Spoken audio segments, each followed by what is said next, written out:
नमस्कार दोस्तों, आप सभी का स्टडी 91 के इस ऑनलाइन प्लेटफॉर्म पर मैं अमित आप सभी का हार्दिक स्वागत करता हूं। दोस्तों आज की क्लास में हम मैथ पेडागोजी पर बात करेंगे। अगर मैथ पेडागोजी की अगर चर्चा करें तो दोस्तों आप सभी प्राइमरी और जूनियर के परिप्रेक्ष्य में रखते हुए हम सभी इसमें बात करने वाले हैं। बेहतरीन तरीके से आपको सीखना है दोस्तों, क्योंकि पेडागोजी आप जानते हैं ज़्यादा करके जो CD के पार्ट में जो आपका इंक्लूड कर दिया जाता है या शिक्षा शास्त्र में इंक्लूड कर दिया जाता है। एक शैली होती है, तरीका होता है कि बच्चों को कैसे पढ़ाया जाए। इसलिए दोस्त आप सभी को जो है इंपॉर्टेंट सीरीज दिया जा रहा है, तो एक बार आप सभी साथी सेशन को शेयर करते हुए क्लास को लाइक कर देंगे और हम प्रश्नों की श्रृंखला पर चलेंगे। तो पहला प्रश्न आप सभी की स्क्रीन पर ध्यानपूर्वक आप देखने का प्रयास करेंगे साथी, और बताने का प्रयास करेंगे क्या इसमें से राइट आंसर बन सकता है। अगर हम बात करें साथी, वह कह रहा है कि गणित के शिक्षण अधिगम पर निम्नलिखित में से किसका प्रभाव होने की संभावना न्यूनतम है। किसकी संभावना न्यूनतम है, इसका मतलब सबसे न्यूनतम वाला ऑप्शन ढूंढना है। कारण मूल्यांकन के कारण छात्रों के आत्मविश्वास पर प्रभाव पड़ने के तरीकों की जानकारी होना, या छात्रों के गलत उत्तरों के पूरे हल देना, या फिर प्रतिपुष्टि की गुणवत्ता में वृद्धि, या करा कि मूल्यांकन के परिणामों के प्रयोग से शिक्षण में परिवर्तन करना। तो संभावना न्यूनतम कौन सा होगा, किसका प्रभाव होने से प्रभाव जो है संभावना सबसे न्यूनतम होगा दोस्तों। अगर हम साथ इसमें से दोस्त बात करें कौन सा आपका सबसे न्यूनतम होगा साथी, तो ध्यान देंगे न्यूनतम वही होगा जहां उत्तरों की पहचान होना शुरू हो गया। तो दोस्तों कर मूल्यांकन के कारण छात्रों के आत्मविश्वास पर प्रभाव पड़ने के तरीके की जानकारी होना, या तो आपका अधिकतम होगा, अधिकतम बनेगा, लेकिन न्यूनतम की बात कर रहा है। न्यूनतम साथी छात्रों के गलत उत्तरों के पूरे हल देना, यही न्यूनतम है। ऑप्शन संख्या आपका ऑप्शन संख्या इसमें से बी बन जाएगा जी। प्रतिपुष्टि की वृद्धि सही है, फीडबैक की गुणवत्ता में वृद्धि सही है, अगर मूल्यांकन के परिणामों के प्रयोग से शिक्षण में परिवर्तन, यह भी सही साथी। अगर हम बात करें प्रश्न संख्या सेकंड नंबर की, करा कि गणित के शिक्षण अधिगम के विषय में निम्नलिखित में से क्या कथन सत्य नहीं है। इसका मतलब आपको गलत इसमें से ढूंढना है।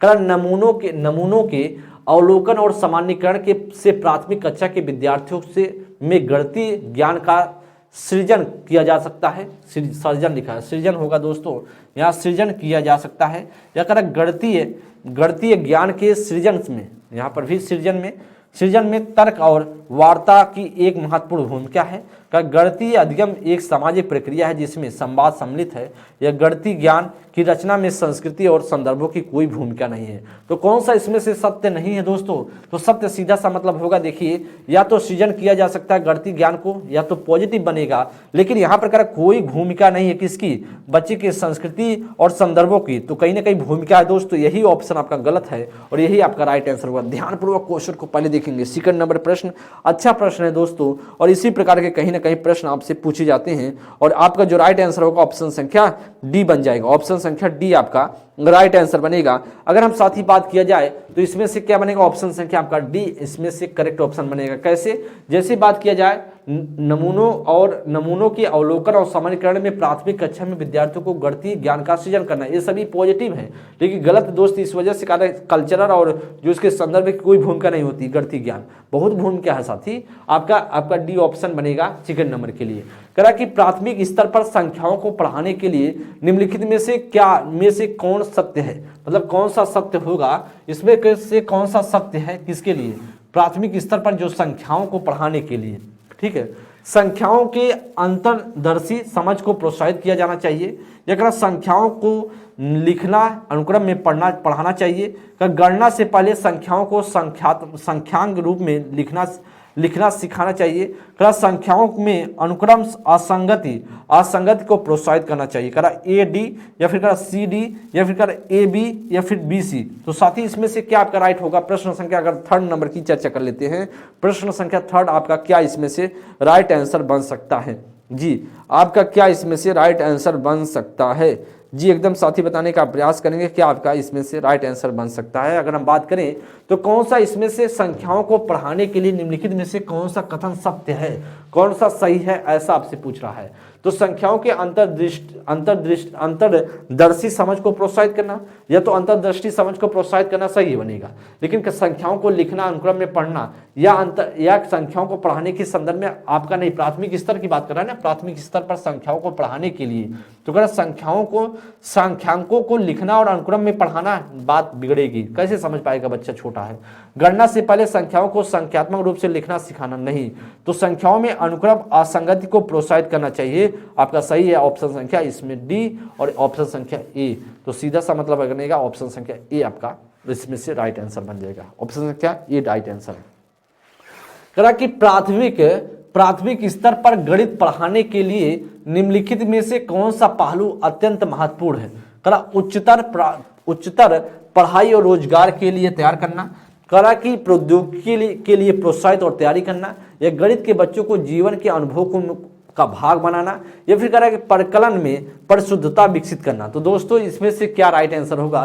क्या जो प्राथमिक स्तर पर बच्चों को गणित पढ़ाने का अत्यंत महत्वपूर्ण क्यों है, अत्यंत महत्वपूर्ण क्यों है दोस्तों, अच्छा प्रश्न है जिसके लिए बताएंगे क्या आपका महत्वपूर्ण बनेगा। दोस्तों आप अच्छा महत्वपूर्ण दोस्तों कभी नहीं होता है, उच्चतर पढ़ाई और रोजगार के लिए तैयार करना। भाई बच्चा अभी प्राथमिक लेवल पर है तो पहले अभी रोजगार देना शुरू कर देंगे क्या, अभी हुआ रोजगार लायक जब बनेगा तभी चीजें होंगी, अभी तो उसे आप सिखाइए, गलत है दोस्त। अगर प्रौद्योगिकी के लिए प्रोत्साहित करना, क्या अभी प्रौद्योगिकी के लिए वह सही है, नहीं होगा दोस्त। आपका गणित को बच्चों के जीवन के अनुभव से भाग होना चाहिए बनाना, तो कहीं ना कहीं जो गणित है बच्चे के जीवन से जुड़ा होना चाहिए। जैसे कोई चीज बच्चा लाया तो उसको पूछिए, उससे जोड़िए, उससे रिलेट कीजिए, तो जोड़ेंगे तो धीरे धीरे बच्चा मैथ को सॉल्व करना सीख जाएगा, समझना सीख जाएगा। परिकलन में परिशुद्धता, अभी कहाँ छोटा बच्चा है, तो सीधा बनेगा सी ऑप्शन आपका राइट आंसर दोस्त। आगे हम चलेंगे प्रश्न संख्या 5 नंबर के लिए। शुद्ध कथन को पहचानिए, शुद्ध कथन को पहचानने की बात कर रहा, कौन सा इसमें से शुद्ध कथन होगा साथी। करा कि परिणाम और क्षेत्रफल का मात्रक समान होता है, करा कि किसी आकृति का आकार उसके परिमाप का निर्धारण करता है, यदि दो आकृतियों का क्षेत्रफल समान है तो परिणाम समान होगा, यदि दो आकृतियों का परिणाम समान है तो उनका क्षेत्रफल समान होगा। दोस्त इसमें से बताएंगे प्रश्न संख्या 5 नंबर के लिए क्या राइट आंसर बनेगा। प्रश्न संख्या 5 नंबर के लिए क्या आपका राइट आंसर बन सकता है जी, इसका हम बताएंगे इसमें से क्या आपका राइट आंसर कौन सा इसमें से सत्य है। क्या दोस्त करा परिमाण और क्षेत्रफल, तो आप जानते हैं अगर हम बात करें आयत का परिमाप बराबर होता क्या, दो क्या होता है, क्षेत्रफल का मात्रक पूछ रहा है ना। अगर मात्रक की बात करेंगे तो आप जानते हैं मीटर होता है परिमाप, अगर हम बात करें आयत का, और क्षेत्रफल होता है मीटर स्क्वायर हो जाता है। तो क्या बराबर है, कभी नहीं होगा दोस्त, यह ऑप्शन तो नहीं बनेगा। किसी आकृति का आकार उसके परिमाप का निर्धारण करता है, सही है, उसके परिमाप को ही निर्धारित करता है। जैसे आपका उसका आकार बात करें, आकार कैसा उसके परिमाप पर डिपेंड करेगा। जैसे अगर दोनों बराबर, ए बराबर है, ये चारों बराबर भुजाएं हैं, तो सीधा बता देगा कि भाई साहब उसका परिमाप का निर्धारण करता है क्या, उसके आकार को, आकार उसकी आकृति का आकार उसके परिमाप को निर्धारित करता है। तो जब आप उसका जो आकार सभी बराबर हो जाएंगे तो उसका सीधा सा मतलब वर्ग बन जाएगा। अगर दो भुजा बराबर होंगे और दो असमान मतलब सामने सामने वाली भुजा बराबर, तो कहीं ना कहीं वह आयत बनेगा। तो इसलिए साथ ही बात करें तो उसका परिमाप निर्धारित करता है, एकदम सही, ऑप्शन संख्या आपका बी बन जाएगा। यदि दो आकृतियों का क्षेत्रफल समान है, यदि दो आकृतियों का क्षेत्रफल क्या रहा है, दो आकृतियों का क्षेत्रफल समान है तो उनका परिणाम समान होगा, परिमाप समान होगा। दोस्तों अगर दो आकृतियों का परिमाप समान है, क्षेत्रफल समान है, अगर बात ये करा कि क्षेत्रफल अगर समान है तो परिमाप समान हो जाएगा, कभी नहीं दोस्त हो सकता है, कभी नहीं बनेगा। यदि दो आकृतियों का परिमाप समान है, यदि दो आकृतियों का परिमाप क्या है, समान है, तो उनका क्षेत्रफल समान होगा। क्या उनका परिमाप समान होगा तो उनका क्षेत्रफल भी समान होगा, कभी नहीं दोस्त। अगर उनका आकृति का परिमाप अलग तो क्षेत्रफल अलग बनेगा दोस्तों, कभी नहीं समान हो सकता है। तो ऐसा आपका सीधा बनेगा 5 नंबर का बी ऑप्शन। प्राथमिक स्तर पर त्रिभुजों की अवधारणा का परिचय देने के संबंध में शुद्ध कथन को पहचानिए। तो त्रिभुजों की अवधारणा देने में परिचय में कौन सा शुद्ध कथन होगा। बच्चों के समक्ष विभिन्न प्रकारों के त्रिभुज प्रस्तुत किए जाने चाहिए, परंतु अन्य आकृतियों से दूर रखना चाहिए। बच्चों के समक्ष सभी प्रकार के त्रिभुज व अन्य आकृतियों भी प्रस्तुत करानी चाहिए। सबसे पहले त्रिभुज की परिभाषा दे दी जानी चाहिए। संभ्रांति से बचाने के लिए बच्चों को केवल समबाहु त्रिभुज ही प्रस्तुत कराने चाहिए। तो दोस्तों इसमें से क्या बनना चाहिए, अगर शुद्ध कथन क्या होगा, प्राथमिक की अगर स्तर पे बात की जाए, प्राइमरी लेवल पर बात की जाए, त्रिभुजों की अवधारणा की अगर हम चर्चा करते हैं तो इसमें से क्या बनेगा। अगर 6 नंबर के लिए साथी बात करें तो आपका क्या इसमें से राइट आंसर बन सकता है, क्या ऑप्शन आपका जी दोस्तों इसमें से क्या आपका राइट आंसर बनेगा। कह रहा कि बच्चों के समक्ष विभिन्न प्रकार के त्रिभुज प्रस्तुत किए जाएं परंतु अन्य आकृतियां दूर रखा जाए। भाई साहब विभिन्न प्रकार के जो त्रिभुज प्रस्तुत किए जाए, त्रिभुज प्रस्तुत कर दें और अन्य आकृतियों को दूर रखेंगे, कुछ लाएंगे कुछ नहीं लाएंगे, अधूरा ज्ञान देंगे, कभी नहीं, बच्चा कैसे समझ पाएगा। अगर बच्चों के समक्ष सभी प्रकार के त्रिभुज व अन्य आकृतियां भी प्रस्तुत की जानी चाहिए, एकदम ऑप्शन संख्या बी बन जाएगा। वह अंतर तो समझ पाए भाई साहब, त्रिभुज कैसा हो, समबाहु त्रिभुज है, विषमबाहु त्रिभुज है कि कौन सी त्रिभुज है, द्विबाहु त्रिभुज है ना, तो कौन सी समद्विबाहु त्रिभुज है, कौन सा त्रिभुज है, उसे वह पता चलेगा। अच्छा, अलग भी आकृतियां जो है जैसे आयत है, परिमाप है, उसके भी आकार उसके सामने रखे जाएंगे तो चीजों को समझ पाएगा और इसलिए शुद्ध जो होगा ऑप्शन संख्या बी बनेगा। त्रिभुज की परिभाषा और दी जानी चाहिए, परिभाषा तो बाद की चीजें हैं। भ्रांतियों को बचाने के लिए बच्चों को केवल समबाहु त्रिभुज, तो समबाहु सिर्फ भ्रांतियों को बचाना है तो इसको लिमिट में रख रहे हैं, कभी नहीं दोस्त। 6 का सीधा बी ऑप्शन। 7 नंबर के लिए का गणित के शिक्षण अधिगम संदर्भ में निम्नलिखित में से कौन सा प्रक्रिया वांछनीय है। खरे खुली पुस्तक परीक्षा में से बचाना चाहिए या विद्यार्थियों को बताना चाहिए कि प्रश्नों को हल करने के लिए निर्धारित कदमों का अनुकरण करें, या करा कि भ्रांतियों को रोकने के लिए मुक्त उत्तर वाले ओपन एंडेड प्रश्नों को से बचाना चाहिए, या संकल्पनाओं की अंतर्दृष्टि समझ को प्रोत्साहित करना चाहिए। दोस्त अच्छा प्रश्न है, इसके लिए बताएंगे कौन सा 7 नंबर के लिए आपका राइट आंसर बनेगा। 7 नंबर के लिए कौन सा आपका राइट आंसर बन सकता है, एकदम 7 नंबर की अगर बात करें, खुली पुस्तक वाली परीक्षा से बचाना चाहिए। भाई साहब परीक्षा बचाना नहीं है, उसकी परीक्षा उसी प्रकार से होनी चाहिए, गलत है दोस्त। कह विद्यार्थियों को बताना चाहिए कि प्रश्नों को हल करने के लिए निर्धारित कदमों का अनुसरण करें, कि कहेंगे भाई साहब इसी रास्ते से चलिए आप सॉल्व कर ले जाएंगे। भाई गणित के कई तरीके होते हैं, बताइए बस समझा दीजिए कॉन्सेप्ट, अपने आप से बच्चा निकल लेगा। कह कि भ्रांतियों को रोकने के लिए मुक्त उत्तर वाले प्रश्नों को बचना चाहिए। भाई साहब मुक्त अंत वाले तो होना चाहिए, ओपन अंत वाले तो होना चाहिए, एकदम सही है, ओपन माइंडेड वाला, ओपन एंडेड वाला तो दोस्तों या तो आपका गलत है, सीधा सा है। संकल्पनाओं की अंतर्दृष्टि समझ को प्रोत्साहित करना चाहिए, ऑप्शन संख्या आपका डी बन जाएगा, ऑप्शन संख्या डी आपका राइट आंसर है। 8वां प्रश्न है का गणित के कक्षा कक्ष में अध्यापक ने निम्नलिखित कुछ प्रश्न प्रस्तुत किए हैं।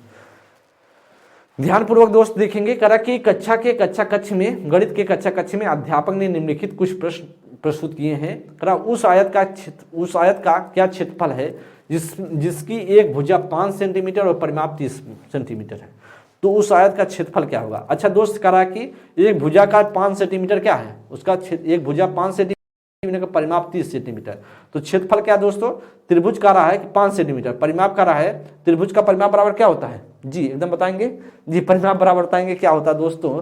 करा कि उन तो या तो करा कि या तो क्या प्रश्न बच्चा कर ले जाएगा, क्या आपका होगा। अच्छा नहीं, इसमें कुछ दूसरी चीज है, यहाँ पेडोगोजी में यहाँ पर सवाल लगानी नहीं है दोस्त, चलते हैं, सवाल लगाना नहीं है। करा उन संख्याओं का समुच्चय ज्ञात कीजिए जिनका माध्यक 4 है। करा 0 से 8 के मध्य सभी अभाज्य संख्याओं की सूची बनाइए। ये करा आयतों के बारे में आपको जो भी गणितीय जानकारी है उसे बताइए। करें ए बंद सिरे वाला प्रश्न है और बी सी और डी मुक्त अंत वाले प्रश्न है। करें ए और सी दो बंद सिरे वाले प्रश्न है और बी और डी मुक्त अंत वाले प्रश्न है। करें कि ए बी बंद सिरे वाले प्रश्न है और सी और डी मुक्त अंत वाले प्रश्न है। करें ए बी सी बंद सिरे वाले हैं और डी मुक्त वाला है। तो दोस्त अच्छा प्रश्न, बहुत बेहतरीन प्रश्न है, आपको इसमें कॉन्सेप्ट समझने में बहुत मदद मिलेगा। अगर हम प्रश्न संख्या 8 नंबर की बात कर लेते हैं, प्रश्न संख्या 8 नंबर की बात करते हैं जी, एकदम इसमें कह रहा है कि आपका क्या बनेगा। अच्छा हम बात करेंगे इसमें से, अगर आप बात करें दोस्तों यहां पर अगर हम बात करें, देखिए कह रहा है एक आयत का क्षेत्रफल है जिसका एक भुजा 5 सेंटीमीटर और परिमाप 30 सेंटीमीटर, तो एक कहीं ना कहीं फिक्स है कि भाई साहब परिमाप उतना ही आएगा, उसका आप अलग तरीके से नहीं निकाल सकते। अलग तरीका क्या होगा भाई, एक ही रास्ता है कि उसका आंसर एक ही आएगा। कैसे आएगा, क्योंकि जब आप परिमाप निकालेंगे उसकी 5 सेंटीमीटर बता रहा है क्या भुजा है, परिमाप 30 सेंटीमीटर है, तो आंसर तो एक ही आने वाला है। तो इसका मतलब कहीं ना कहीं एक क्या है, ये बंद प्रश्न वाला, क्या है, बंद सिरे वाला है दोस्तों, बंद सिरे वाला है, बंद सिरे वाला है, ठीक है। अच्छा करा बी में करा उन संख्याओं का समुच्चय ज्ञात कीजिए जिसका माध्यक 4 है, तो कहीं ना कहीं कई हो सकते हैं उसके माध्यक 4, तो या तो आपका खुले वाला बनेगा, क्या है, खुले वाला दोस्त बनेगा। अच्छा 0 से 8 के मध्य सभी अभाज्य संख्याओं की सूची बनाइए। 0 की 8 के मध्य अगर कहेंगे तो अभाज्य संख्या कौन सा, 2 बनेगा, फिर 3 बनेगा, 5 बनेगा, फिर 7 बन जाएगा, तो कहीं ना कहीं 4 सीधा सा बनेगा। तो इसका मतलब कहीं ना कहीं फिक्स है, तो यह भी कौन सा होगा, यह भी दोस्त आप जानते हैं, यह भी बंद वाला बनेगा, यह भी बंद वाला बनेगा। ऑप्शन संख्या सी भी। डी में करा आयतों के बारे में आपको क्या गणितीय जानकारी है मुझे बताइए, यह भी दोस्तों खुला वाला बनेगा, क्या खुला अंत वाला बनेगा। तो कहीं ना कहीं आपका ऑप्शन संख्या बी बनेगा कि नहीं बनेगा, एकदम ए और सी बंद सिरे वाले हैं और बी और डी खुले मुक्त अंत वाले प्रश्न हैं, सीधा सा आपका बी ऑप्शन। आगे दोस्त कर रहा है प्रश्न संख्या 9 नंबर के लिए, कर निम्नलिखित में से किसे संरचनात्मक या संरचनावादी गणितीय कच्चा का लक्षण नहीं माना जा सकता है।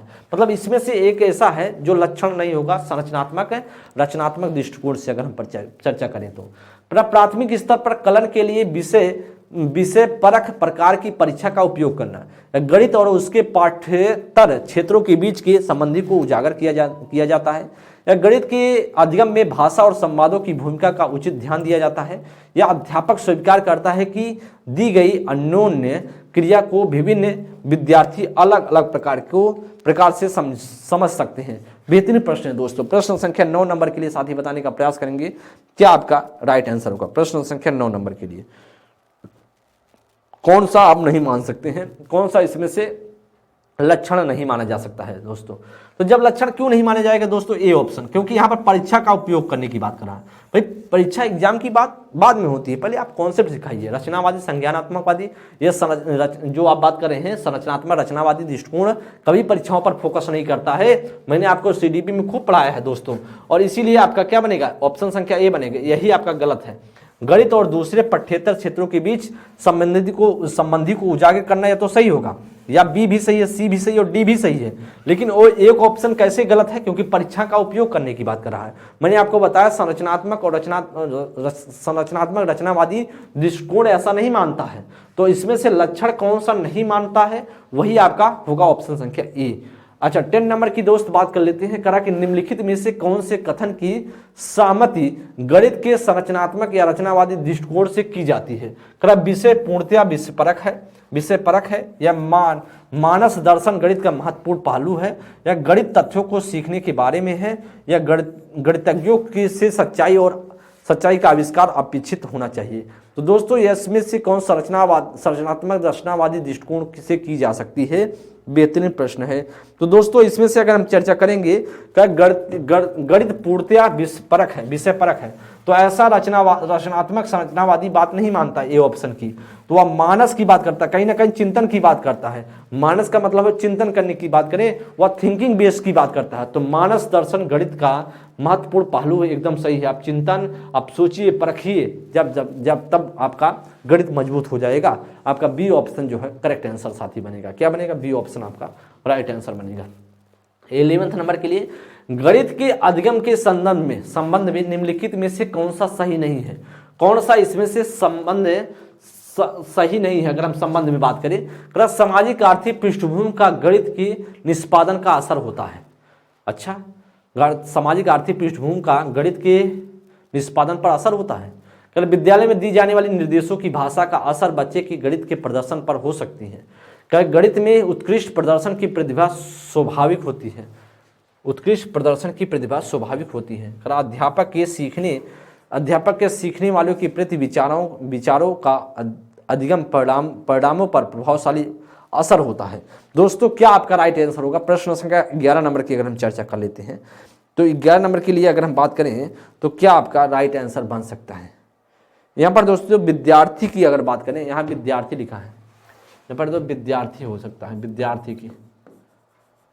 विद्यार्थी की विद्यार्थी की सामाजिक आर्थिक पृष्ठभूमि का गणित के निष्पादन पर असर होता है। ठीक है, बहुत गणित का असर तो होता है दोस्तों, कौन सा सही नहीं है। ठीक है, इसका असर होता है या तो पॉजिटिव है या तो आपका क्या है, इसको हम पॉजिटिव मान सकते हैं, इसे हम क्या मान सकते हैं, इसे हम पॉजिटिव मान सकते हैं साथी, इसे हम पॉजिटिव मान सकते हैं। ठीक है जी, एकदम इसे हम पॉजिटिव मान सकते हैं, इसे हम पॉजिटिव मान सकते हैं साथी। तो आगे हम बात करें तो करा कि विद्यालय में दी जाने वाले निर्देश की भाषा का असर बच्चे के गणित के प्रदर्शन पर हो सकती है। ठीक है, हो सकती है, सही है, लेकिन गणित में उत्कृष्ट प्रदर्शन की प्रतिभा स्वाभाविक होती है। क्या गणित में उत्कृष्ट प्रदर्शन की प्रतिभा स्वाभाविक होती है? क्या आपका प्रतिभा जो लेके आ पाते हैं कहीं से? भाई स्वाभाविक नहीं होती, ऐसा कुछ नहीं, आपको सीखना पड़ता है दोस्त। आपका यही चीज़ें जो गलत है, यही ऑप्शन संख्या सी बनेगा। ऑप्शन संख्या आपका सी इसमें से राइट आंसर बन जाएगा, ऑप्शन संख्या सी।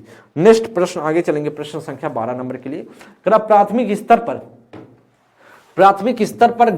स्तर पर ज्यामिति के अध्यापन के लिए वांछनीय प्रक्रिया पहचानिए। वांछनीय प्रक्रिया जो है पहचानने की चर्चा करें, क्या इसमें से आपका करेक्ट बनेगा। बच्चों को प्रचुर अवसर दिए जाने चाहिए कि वे दिक स्थान की अंतर्दृष्टि समझ को विकसित कर सकें, या प्राथमिक स्तर पर व्यापक ज्यामितीय शब्द संग्रह का विकास करना उद्देश्य नहीं होना चाहिए। प्राथमिक स्तर पर ज्यामिति को सरल मूलभूत आकृतियों की पहचान तक सीमित रखना चाहिए। एक अध्यापक को प्रारंभ में सरल आकृतियों की स्पष्ट परिभाषा देनी चाहिए और उदाहरण दिखाने चाहिए। तो दोस्त इसमें से करा कि कौन सा प्राथमिक स्तर पर ज्यामिति के अध्यापन के लिए वांछनीय प्रक्रिया मानी जाएगी, कौन सी वांछनीय प्रक्रिया मानी जाएगी, साथ ही इसके लिए बताने का प्रयास करेंगे। क्या आपका इसमें से राइट आंसर हो सकता है? जी, आपका क्या इसमें से राइट आंसर हो सकता है? बेहतरीन प्रश्न है साथी, एकदम बताने का प्रयास करेंगे कि आपका राइट आंसर होगा। तो बच्चों के प्रचुर अवसर दिए जाने चाहिए, एकदम सही है। तो वांछनीय का मतलब कहीं ना कहीं अध्यापन के लिए बेहतर करने की बात कर रहा है ना, वांछनीय का मतलब कहीं ना कहीं बेहतर बच्चों में सुधार हो। तो बच्चों को प्रचुर अवसर दिए जाने चाहिए कि वे दिक स्थान की अंतर्दृष्टि समझ में विकसित कर पाएं, एकदम सही है, पॉजिटिव होगा ये ऑप्शन। बी में करा प्राथमिक स्तर पर व्यापक ज्यामिति शब्द संग्रह का विकसित करना चाहिए। भाई सब शब्द संग्रह कैसे विकसित कर सकते हैं? कभी नहीं, अभी बच्चा छोटा है, कहां से समझ पाएगा। करा प्राथमिक स्तर पर गणित ज्यामिति को सरल मूलभूत आकृतियों की पहचान तक सीमित रखना चाहिए। करा उसी तक सीमित रखिए, मूलभूत सीमित तक, एकदम नहीं आकृतियों तक। करा यहाँ पर प्रारंभ में सरल आकृतियों को परिभाषा स्पष्ट, तो परिभाषा अभी बच्चा कहाँ सीख पाएगा? अभी तो बच्चा छोटा है, बच्चा तो अभी समझने लायक है। ज्यामिति को कहाँ बच्चा वहाँ पे समझ पाएगा? अपना परिभाषा के बारे में ना सीमित हो सकती है। शब्द संग्रह की बात कर रहा है यहाँ पर, करक की अंतर्दृष्टि को विकसित करना चाहिए। बच्चे में प्रचुर मात्रा में अवसर देंगे तो बच्चा सीखता जाएगा। तो 12 का ये ऑप्शन। 13 नंबर के लिए एनसीएफ 2005 के अनुसार निम्नलिखित में से कौन से विषय प्राथमिक स्तर के गणित पाठ्यक्रम का भाग नहीं है? कौन सा इसमें से भाग नहीं है? प्रतिरूप, अनुपात, चौपड़ या टाइलिंग या सममिति, कौन सा इसमें से गणित पाठ्यक्रम का भाग नहीं है? एनसीएफ 2005 की अगर हम बात करेंगे तो कौन सा दोस्तों यहाँ पर नहीं है? तो दोस्तों आप जानते हैं वह भाग साथी कौन सा नहीं है? अनुपात नहीं, रेशियो इसका गणित का भाग नहीं। प्रतिरूप होगा, मॉडल होगा, और बात करें जो जी एकदम चौपड़ टाइलिंग होगा, सममिति भी सही है। तो आपका ए बी ऑप्शन नहीं होगा, अनुपात नहीं है। 14 नंबर के लिए अगर प्राथमिक कक्षाओं में बच्चों को गणित पढ़ाने के लिए बनाई जाने वाली योजनाओं का निम्नलिखित में से कौन सा अति महत्वपूर्ण पहलू है? कौन सा अति महत्वपूर्ण पहलू बनेगा? विद्यार्थियों को अवसर देना कि वे संकल्पनाओं की संरचना करें, क्रियाकलापों को लिखना और इस संबंध में प्रश्न करना पूछना, या फिर का पाठ्य पुस्तक के अनुक्रम का अनुसरण करना, या फिर गणित संकल्पनाओं की संरचनात्मक ढंग से प्रस्तुत करना। बेहतरीन प्रश्न है, बहुत बेहतरीन प्रश्न है दोस्तों। इसमें से दोस्त कहा कि प्राथमिक कक्षाओं में बच्चों को गणित पढ़ाने के लिए बनाई जाने वाली योजनाओं का निम्नलिखित में से कौन सा अति महत्वपूर्ण पहलू है? तो इसमें से सबसे बेहतर पूछ रहा है, सबसे बेहतर पूछ रहा है, तो सबसे बेहतर कौन सा होगा? अगर ध्यानपूर्वक दोस्त देखेंगे प्रश्न संख्या 14 नंबर के लिए, तो क्या आपका राइट आंसर बनेगा? एकदम बताएंगे दोस्तों। करा कि अति महत्वपूर्ण क्या है प्राथमिक लेवल के लिए गणित पढ़ाने के लिए दोस्तों? तो सबसे बेहतर तो होगा विद्यार्थियों को अवसर देना कि वे संकल्पनाओं की संरचना करें। जब बच्चा खुद संकल्पनाओं की समझ करेगा तो कहीं ना कहीं बेहतर गणित सीखेगा। भाई सही होगा कि नहीं होगा? विद्यार्थियों को अवसर देना चाहिए, एकदम अवसर देना चाहिए, और संकल्पनाओं की संरचना करें। जिससे अवसर दे तो संकल्पनाओं को अपना संरचित कर पाए, उसके लिए देना चाहिए। क्रियाकलापों को लिखना, भाई साहब लिख नहीं पाएगा अभी, क्रियाकलापों को क्या एक्टिविटीज अभी लिख सकता है। पुस्तक के अनुक्रम का अनुसरण करें, भाई पुस्तक आपका अभी नहीं कर सकता बच्चा, उतना योग्य नहीं है।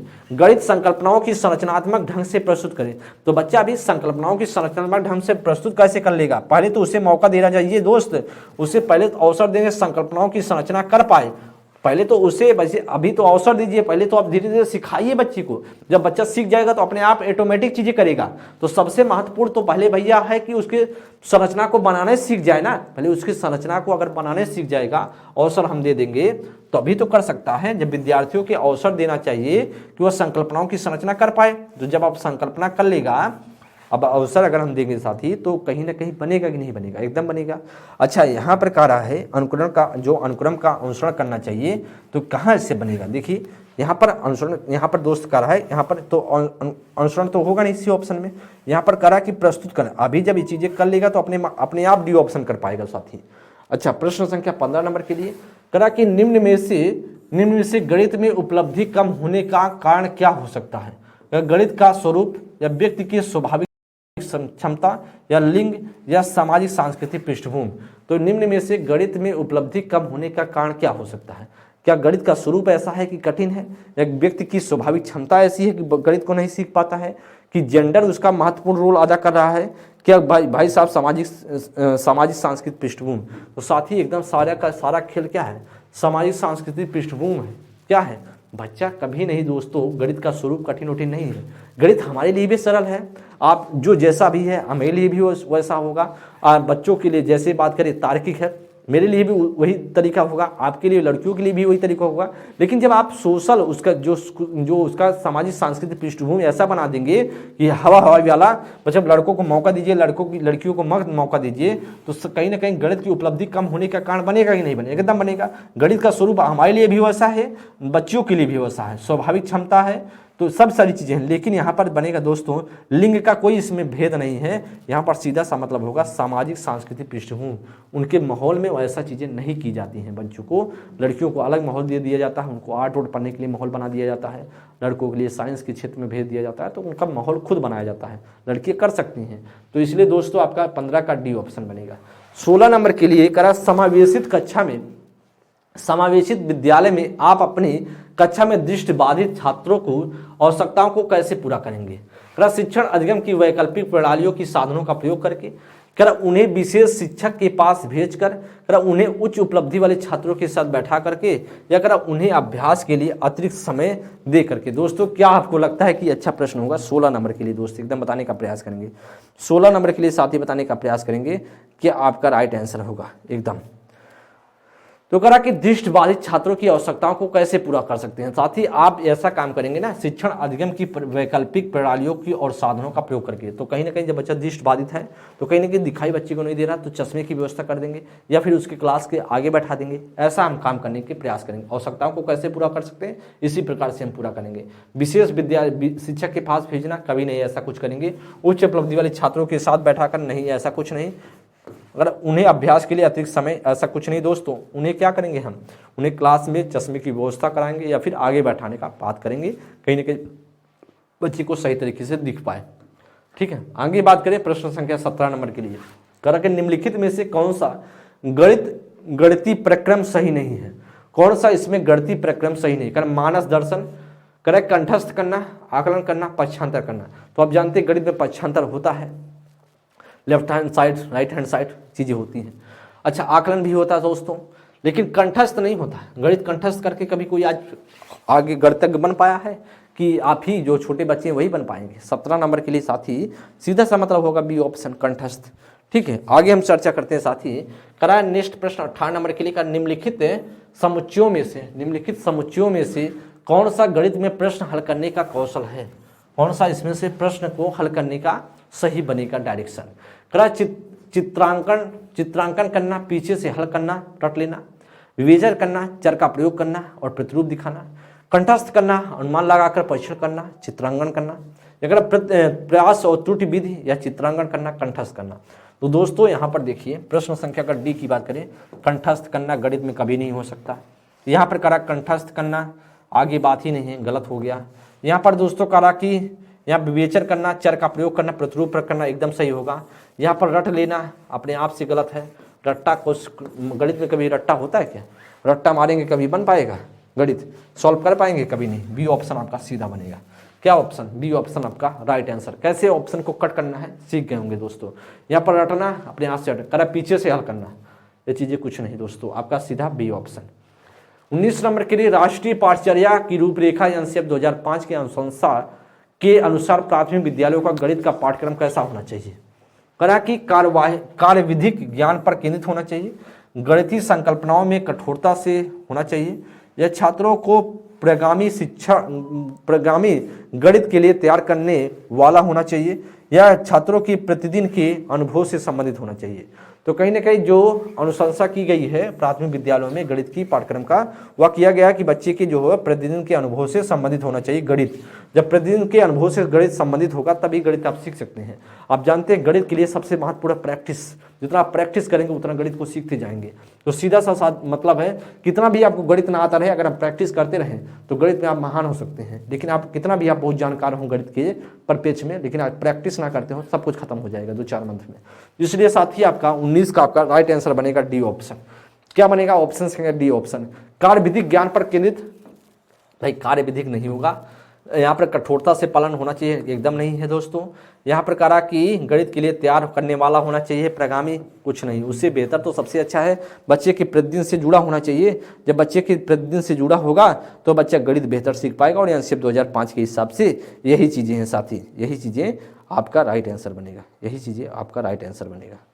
ठीक है, आगे करा 19 नंबर के लिए साथी करा प्राथमिक स्तर पर विद्यार्थियों के गणित अधिगम का मूल्यांकन करने के लिए निम्नलिखित में से कौन सा प्रभावशाली योजना नहीं है। इसका मतलब कौन सा गणित का मूल्यांकन करने के लिए कौन सा प्रभावशाली योजना नहीं है, इसका मतलब गलत आपको ढूंढना है। करा कि विद्यार्थियों को त्रुटियों को जानकर उसको उनके तर्क का विश्लेषण किया जाना चाहिए, किया जाए, एकदम सही है दोस्तों। अच्छा, योजना प्रभावशाली योजना बनेगा कि नहीं बनेगा? एकदम बनेगा। बच्चे की त्रुटि को जानकर पता लगा ले त्रुटि कहाँ किया बच्चा, उनके तर्क का विश्लेषण करेंगे, एकदम तर्क का विश्लेषण करेंगे, बच्चा कहाँ आपने गलत किया, ऐसे ऐसे आपने किया होता सही हो जाता, तो तर्क तो करेंगे। ऐसे कार्यों की अभिकल्पना की जाए जिसमें एक से अधिक स्तर के उत्तर प्राप्त हो सकें, एकदम सही है, या भी सही है। लेकिन मुख्यतः समूह संचालित कार्यों का प्रयोग किया जाए, तो क्या आप मुख्यतः समूह संचालित कार्यों को करेंगे एकदम, या फिर आप करें ऐसे कार्यों को अवकल्पना की जाए यंत्रवत याद करने संकल्पना में अंतर किया जा सके। तो दोस्तों इसमें से क्या राइट आंसर बनेगा? बेहतरीन प्रश्न है, एकदम बेहतरीन प्रश्न, बहुत अच्छा प्रश्न है एकदम दोस्त इसमें से बताएंगे यार। देखिए, ऐसे कार्यों को अवकल्पना की जाए कि यंत्रवत रटने और संकल्पना में अंतर किया जाए। तो दोस्तों सही है, ऐसे अवकल्पना की जाए कि भाई साहब रट्टा मारेंगे तो आप कितना सीख सकते हैं, अगर आप कॉन्सेप्ट करेंगे सीखेंगे तो कितना सीख सकते हैं, या तो अंतर तो करना ही पड़ेगा। जब आप क्या करें, आप रट्टा मार रहे हैं, आप यंत्रवत याद कर रहे हैं तो अभी बेकार है। अच्छा, यंत्रवत याद करने और कहीं ना कहीं संकल्पना सीखने में तो अंतर जब कर पाएंगे तभी तो बच्चा समझ पाएगा कि हम रट्टा नहीं मारना मैथ को। तो इसलिए दोस्त आपका डी ऑप्शन तो सही होगा, लेकिन ऑप्शन संख्या सी इसमें से राइट आंसर होगा, क्योंकि मुख्यतः समूह संचालित कार्यों का प्रयोग किया जाए। तो सिर्फ समूह के तौर पर अगर हम बात करें तो नहीं बन सकता। मूल्यांकन का अधिगम का मूल्यांकन करने के लिए निम्नलिखित, गणित अधिगम का मूल्यांकन करने के लिए निम्नलिखित में से कौन सा प्रभावशाली योजना नहीं है? तो मुख्यतः समूह संचालित कार्यों का प्रयोग किया जाए, नहीं साथी, यही ऑप्शन संख्या आपका सी बनेगा। आगे बात कर रहा है 21 नंबर के लिए, कह कि गणितीय अध्यापन को प्रभावी बनाने के लिए निम्नलिखित में से कौन सी विशेषता नहीं है? कौन सी विशेषता नहीं है प्रभावी बनाने के लिए? तो दोस्तों कह रहा नई संकल्पना का परिचय देने के समय के नियम का कठोरता से पालन करना चाहिए। यह कह रहा है छात्रों की त्रुटियों के प्रतिरूपों पर केंद्रित हो, या प्रतिदिन के अनुभवों के साथ संबंध स्थापित करना, या एक ही संकल्पना के लिए विभिन्न शिक्षण अधिगमों का प्रयोग करना। तो साथी इसमें से क्या हो पाएगा? प्रश्न संख्या 21 नंबर अच्छा प्रश्न है, और इसके लिए साथी बताने का प्रयास करेंगे कि आपका राइट आंसर बन सकता है। तो दोस्तों इसमें से सीधा सा मतलब है आपका, इसमें बहुत ज़्यादा कुछ सोचने की विचारने की बात है ही नहीं। विशेषता कौन सी नहीं है आप सीधा सा बता देंगे साथी, ये ऑप्शन तो विशेषता नहीं होगा। कैसे? कह रहा कि नई संकल्पना का परिचय देने के लिए समय के नियम का कठोरता से पालन करना चाहिए। भाई कठोरता क्यों करेंगे? लचीलापन जब भी करेंगे लचीला करेंगे, कठोरता से करेंगे तो मामले बिगड़ जाएंगे एकदम। कठोरता शब्द अपने आप से एनसीएफ से एकदम हटा दीजिए, कठोरता कहीं होना ही नहीं चाहिए। छात्रों के त्रुटियों को प्रतिरूपों का पर केंद्रित, कहीं त्रुटियों के प्रतिरूप एकदम सही है, उसके जो फोटोकॉपी उसके कहीं ना कहीं उसका उस पर फोकस होना चाहिए, ठीक है। आगे करा थी अनुभव के साथ संबंध स्थापित करना चाहिए, प्रतिदिन के जो अनुभव प्राप्त कर रहा बच्चा उससे रिलेट करना चाहिए गणित को। एक ही संकल्पना के लिए विविध शिक्षण अधिगमों का प्रयोग करना चाहिए। तो कहीं ना कहीं एक ही संकल्पना के लिए कई तरीके से बच्चों को एक्सपेरिमेंट करके चीज़ें सिखा देनी चाहिए। और गणित में जानते हैं साथी कई एग्जाम्पल दे करके सिखाएंगे तो बच्चा कोई एक कॉन्सेप्ट पर कई एग्जाम्पल देंगे तो बच्चा बेहतर सीख पाएगा। इसका मतलब तो या सही है या भी सही है या भी सही है, लेकिन कठोरता से पालन करना यही आपकी विशेषता नहीं है और राइट आंसर बनेगा। 22 नंबर के लिए साथी कह रहा है कि प्राथमिक कक्षाओं में बच्चे गणित में क्या सीखते हैं, इसके आकलन का ध्यान किस पर नहीं होना चाहिए, किस पर नहीं होना चाहिए। क्या गणित अवधारणाओं को समझना या गणितीय भाषा का विकास या गणित की समस्याओं का जवाब देने में सटीकता या तर्क कौशल का विकास, कौन सा आकलन, इसके आकलन का ध्यान किस पर नहीं होना चाहिए, आकलन का ध्यान किस पर नहीं होना चाहिए। इसका मतलब कहीं ना कहीं इसमें से एक गलत आपको ढूंढना है, एक गलत इसमें से ढूंढना है। कौन सा इसमें से गलत होगा दोस्त? 22 नंबर के लिए अगर हम बात करें तो कौन सा इसमें से गलत होगा? जी एकदम करा दोस्तों, यहाँ पर गणित अवधारणाओं की समझना है, या तो गणित के कॉन्सेप्ट को समझना, अवधारणा को में अंडरस्टैंडिंग होना, बच्चे के जो कॉन्सेप्ट में अंडरस्टैंडिंग को पैदा करना, या तो गणित का उद्देश्य है या गणित का भाग है। गणित की भाषा का विकास, गणित की जो भाषाएं हैं जैसे आयत है, परिमाप है, जैसे बात करें वर्ग है, त्रिभुज है, समबाहु त्रिभुज है, जैसे टर्म है, बहुत सारी हैं, कर्ली है, रूट है, स्क्वायर है, ये चीज़ें कैसे, ये आपका दशमलव है, कहाँ पर क्या होगा, तो चीज़ें टर्म तो जानना जरूरी है, भाषा का विकास जरूरी है। लेकिन गणित की समस्याओं का जवाब देने का सटीकता, जवाब देने में सटीकता, यही क्या है, किस प्रकार नहीं होना चाहिए आकलन का उद्देश्य, यही सटीकता वाला। तर्क कौशल का विकास या सही है, तर्क कौशल होगा तभी तो गणित अच्छा तरीके से आप समझ पाएंगे। तो करें कि इसके अलावा इसके आकलन का ध्यान किस पर नहीं होना चाहिए, गणित की समस्याओं का जवाब देने की सटीकता में। आगे दोस्त बात करेंगे 23 नंबर के लिए, प्रारंभिक कक्षाओं में एक गणितीय अवधारणा के विषय में निम्नलिखित निर्देशों का अनुक्रम किस प्रकार किया जाना चाहिए। चित्र बनाना या प्रक्रियात्मक या प्रतीकात्मक प्रतिनिधित्व का उपयोग करना या अनुभव प्रदान करना या भाषा के माध्यम से समझना। चौथा तीसरा पहला दूसरा, तीसरा चौथा पहला दूसरा, या चौथा तीसरा दूसरा पहला, या करा कि आपका तीसरा पहला दूसरा और चौथा। तो करा कि सबसे पहले एक गणित अवधारणा के विषय में निम्नलिखित निर्देशों का अनुक्रम किस प्रकार किया जा सकता है, मतलब इस आपको सेट करना है। सबसे पहले क्या आएगा जी एकदम बताएंगे दोस्तों। सबसे पहले अगर हम बात करें कौन सा आएगा, ध्यानपूर्वक पहले क्वेश्चन को आप देखिएगा साथी। सबसे पहले हमारा कौन सा आएगा जी, एकदम साथी, इसमें से सबसे पहले कौन सा आएगा।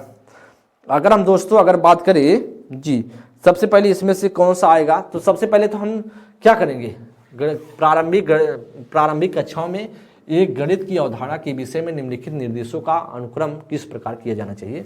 तो सबसे पहले हम अनुभव प्रदान करेंगे, ठीक है। फिर इसके बाद हम क्या करेंगे, भाषा के माध्यम से समझेंगे। पहले तो अनुभव प्रदान करने हैं, फिर भाषा के माध्यम से समझेंगे, फिर दोस्तों चित्र बनाएंगे, प्रतीकात्मक है, फिर क्या करेंगे, प्रतीकात्मक प्रतिनिधित्व का उपयोग करेंगे। सही है। पहले तो दोस्तों हम तीसरा काम करेंगे, अनुभव प्रदान करेंगे। पहले बात तो अनुभव प्रदान करेंगे, फिर क्या करेंगे दोस्तों, भाषा के माध्यम से समझेंगे, फिर उसका चित्र बनाएंगे, फिर प्रतीकात्मक प्रतिनिधित्व का उपयोग करेंगे, फिर उसको हम प्रेजेंट करने की कोशिश करेंगे, अपना मॉडल देने की कोशिश करेंगे। तो सबसे पहले हम अनुभव करेंगे। वाकई में सबसे पहले गणित की अवधारणा को समझने के लिए सबसे पहले अनुभव करना जरूरी है। फिर हम उसके भाषा टर्म को समझेंगे, अनुभव करेंगे, फिर टर्म में भाषा को समझेंगे, फिर इसके बाद चित्र बनाएंगे कि चलिए हम भी चित्र बनाते हैं, फिर उसको प्रेजेंट करने की कोशिश करेंगे, एक प्रतीक देने की कोशिश करेंगे। तो इसका बी ऑप्शन। 24 नंबर के लिए, क्या गणित में सीखने के प्रतिफल इसलिए विकसित किए गए हैं ताकि क्या हो, गणित में सीखने के प्रतिफल इसलिए विकसित किए गए हैं ताकि क्या हो, गणना के लिए बच्चों को लघु विधियां बताई जाएं, या विभिन्न शैक्षणिक सर्वेक्षणों में बच्चों की उपलब्धि बढ़ाई जाए, या फिर बच्चों द्वारा हासिल की जाने वाली कक्षावार दक्षता और कुशल को परिभाषित किया जाए, या वर्ष की अंत परीक्षाओं के लिए बच्चों को तैयार किया जाए। तो कह रहे गणित में सीखने का प्रतिफल इसलिए विकसित किया जाए ताकि क्यों हो, इसमें से बेहतरीन आपका जो राइट आंसर वही ढूंढना है।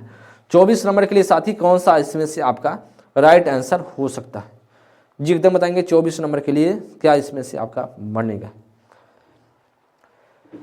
तो साथ ही कह रहा गणना के लिए बच्चों की लघु विधियों को बताई जाए ना। कह रहा विभिन्न शैक्षणिक सर्वेक्षणों में बच्चों की उपलब्धि बढ़ाई जाए नहीं। बच्चों द्वारा हासिल की जाने वाली कक्षावार दक्षता और कुशल को परिभाषित किया जाए। तो करा कि गणित में सीखने के प्रतिफल इसलिए विकसित किया जाए ताकि क्या हो, एकदम ऑप्शन संख्या सी बनेगा। वर्ष के अंत में परीक्षाओं के लिए बच्चों को तैयार किया जाए नहीं साथी, ये आपका नहीं बनेगा, सीधा सा बनेगा विभिन्न शैक्षणिक सर्वेक्षणों में बच्चों की उपलब्धि बढ़ाई जाए। गणित में सीखने के प्रतिफल की बात करना, आउटकम्स की बात कर रहा है, तो क्या बनेगा, गणित की गणना के लिए बच्चों की लघु विधियां बढ़ाई जाए, या फिर गणित विभिन्न शैक्षणिक सर्वेक्षणों में बच्चों की उपलब्धि बढ़ाई जाए, या बच्चों द्वारा हासिल की जाने वाली कक्षावार दक्षता और कुशल को परिभाषित किया जाए, कुशल को परिभाषित किया जाए।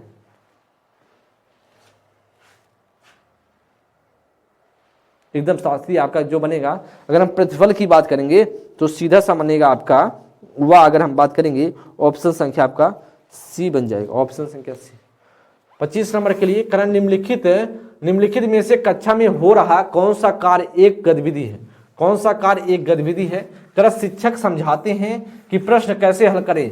करा बच्चों द्वारा कविता के रूप में गिनती का वाचन, या बच्चों का श्यामपट्ट से नकल करना, या बच्चों का अन्वेषण में लगना। तो दोस्तों सबसे बेहतर क्या होगा, एक गतिविधि है, कौन सा कार्य एक गतिविधि है, तो सबसे बड़ा गतिविधि होगा बच्चों का अन्वेषण में लगना। भाई जब बच्चा खोजबीन में लगा रहेगा तभी तो हम कह सकते हैं सबसे अच्छा गतिविधि होगा। कक्षा में हो रहा कौन सा एक कार्य एक गतिविधि है, तो कौन सा एक एक्टिविटीज को हम मानेंगे, वह अन्वेषण में लगना, बच्चे का अन्वेषण में लगना, वही एक्टिविटीज होगा कि नहीं होगा। बच्चा अच्छा शिक्षक समझाते हैं प्रश्न कैसे हल करना है, ये सभी आपका कोई एक्टिविटीज नहीं है, जब अन्वेषण में लगे रहेंगे या एक्टिविटीज है दोस्तों। 25 का आपका 25 का जो बनेगा वह 25 का आपका बनेगा डी ऑप्शन। ये 26 नंबर की अगर बात करेंगे, 26 नंबर की बात करेंगे दोस्तों, करा कि इसमें करा निम्नलिखित में से कौन सा कथन संकल्पना मानचित्र के बारे में सत्य नहीं है। संकल्पना मानचित्र का मतलब है कॉन्सेप्ट मैपिंग की संबंधित पूछ रहा है। संकल्पना मानचित्र अंतर संबंधित और धारणा और उन्हें जोड़ने वाले लिंक का प्रस्तुत करते हैं, एकदम सही है, या तो पॉजिटिव परसेंटेज है, कौन सा सही नहीं है, आपसे गलत पूछ रहा है। संकल्पना मानचित्र केवल शिक्षकों द्वारा बनाया जाता है। अच्छा, संकल्पना मानचित्र सिर्फ शिक्षक ही बनवाता है और कोई नहीं बना सकता है दोस्तों, यही चीजें आपका गलत है, केवल शिक्षक बनाता है, तो यह सीधा सा बनेगा बी ऑप्शन। संकल्पना मानचित्र प्रकृति में पदानुक्रमित है, एकदम सही है। संकल्पना मानचित्र नए शिक्षक को पूर्व ज्ञान से जोड़ने में सहायक होता है। तो संकल्पना मानचित्र कहता है कि पूर्व ज्ञान से नए ज्ञान को जोड़ने में मदद करता है, सही है। लेकिन यह शिक्षकों द्वारा बनाया जाता है, यह चीज गलत है दोस्तों। सिर्फ संकल्पना मानचित्र शिक्षक बना सकता है, बच्चा नहीं खुद से बना सकता, एकदम बना सकता है, गलत है दोस्त। चलें आगे बात करें 27 नंबर के लिए, कक्षा 2 की विद्यार्थियों को एक शिक्षक योग जोड़ सिखा रहा है। निम्नलिखित में से कौन सी युक्ति का अनुसरण सर्वाधिक उपयुक्त है। कक्षा 2 में शाब्दिक प्रश्नों को ना कराया जाए, या अगर शाब्दिक प्रश्नों का प्रयोग केवल मूल्यांकन हेतु किया जाना चाहिए।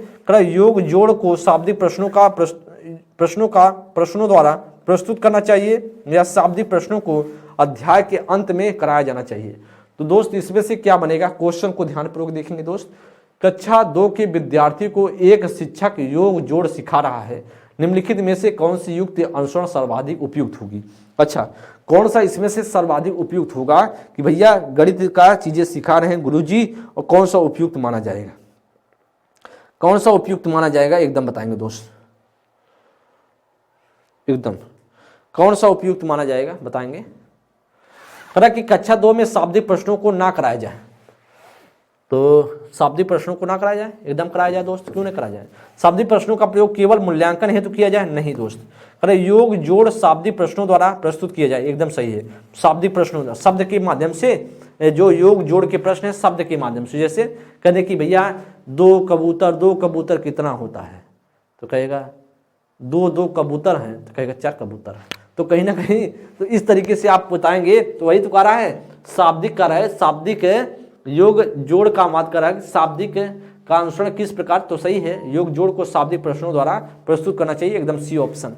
शाब्दिक प्रश्नों का अध्याय के अंत में कराया जाए, भाई गलत है, शाब्दिक प्रश्नों को बच्चे के माध्यम से सिखाना चाहिए, आप देखा सी ऑप्शन बनेगा।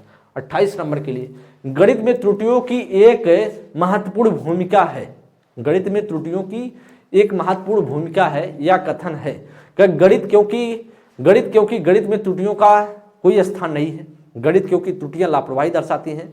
सही क्योंकि ये बोध कराती हैं कि बच्चे गणित की अवधारणा को किस प्रकार रचना करते हैं। सही क्योंकि ये विद्यार्थियों को उसके प्राप्तांकों के बारे में फीडबैक देते हैं। भाई साहब, प्राप्तांक तो अपने आप से आपका सेकेंडरी चीज होगा, प्राप्तांक पे क्यों जा रहे हैं? प्राप्तांक बाद में आपको मिल ही जाएगा जब आप सीखे रहेंगे।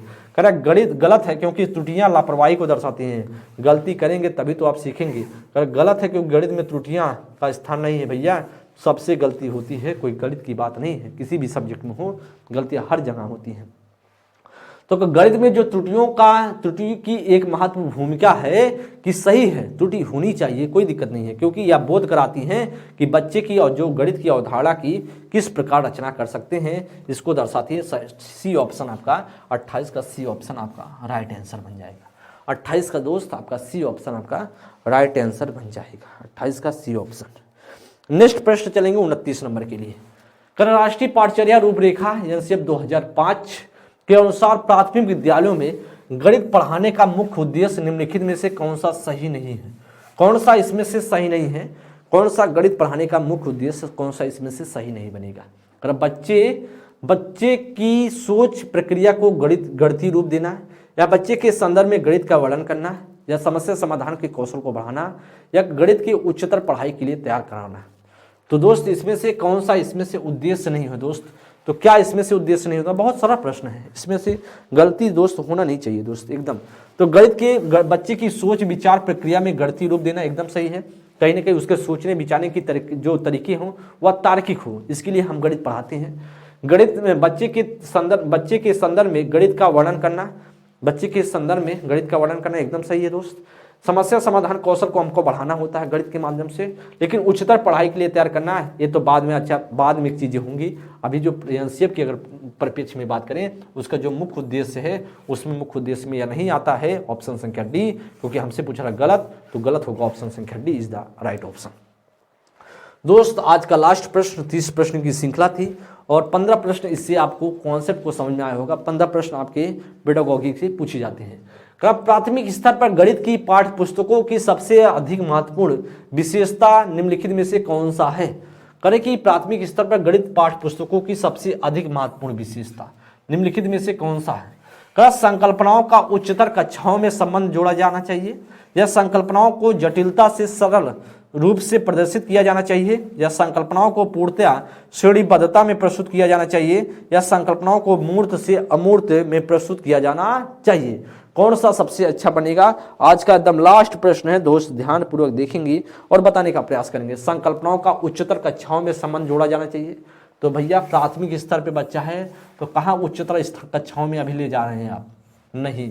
तो प्राथमिक स्तर पर गणित के पाठ्य पुस्तकों की सबसे बड़ी महत्वपूर्ण विशेषता है जो उसके बुक है बच्चे के, तो उच्चतर कक्षाओं से संबंध जोड़ा जाना चाहिए। भाई अभी बच्चा है छोटा, अभी तो जोड़ेंगे उसके एनवायरमेंट से हम गणित को, उसके अभी उच्चतर लेवल पर क्यों ले जाएंगे? नहीं। संकल्पनाओं को जटिलता से सरल की प्रस्तुत, तो जटिल से सरल कभी नहीं होता, सरल से जटिल होता है। गलत है दोस्तों। गलत। संकल्पनाओं को पूर्णतः श्रेणीबद्धता में प्रस्तुत किया जाना चाहिए। नहीं। संकल्पनाओं को मूर्त से अमूर्त रूप में प्रस्तुत किया जाना चाहिए। एकदम सही है। जो कॉन्सेप्ट बच्चे का है गणितीय जो संकल्पनाएं हैं, पहले हम मूर्त दिखाएं, पहले उसको दिखाएं, समझाएं।